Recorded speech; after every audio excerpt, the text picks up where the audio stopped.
രാജാവും തൻ്റെ സഹപ്രവർത്തകരും കപ്പൽ യാത്ര നടത്തുകയാണ്.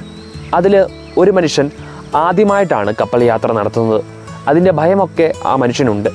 അങ്ങനെ യാത്ര ആരംഭിച്ചു.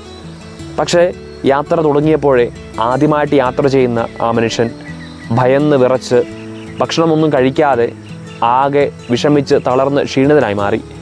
ഇത് ആ യാത്രയിലുണ്ടായിരുന്ന എല്ലാവർക്കും അത്ര ഇഷ്ടപ്പെട്ടില്ല. രാജാവും തൻ്റെ സഹപ്രവർത്തകരും ആ മനുഷ്യൻ്റെ പ്രവൃത്തിയിൽ തീർത്തും നിരാശരായിരുന്നു. അങ്ങനെ ആ മനുഷ്യൻ വിഷമിച്ചിരിക്കുന്നത് കണ്ട് അവർക്ക് സഹിച്ചില്ല.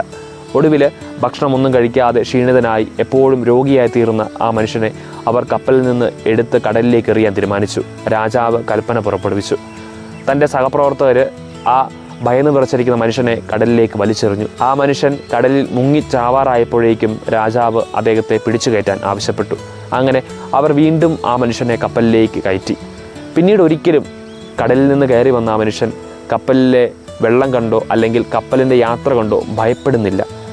രാജാവിനോട് സഹപ്രവർത്തകർ ചോദിച്ചു, എന്തുകൊണ്ടാണ് ഇവനിപ്പോൾ ഭയമില്ലാത്തത്?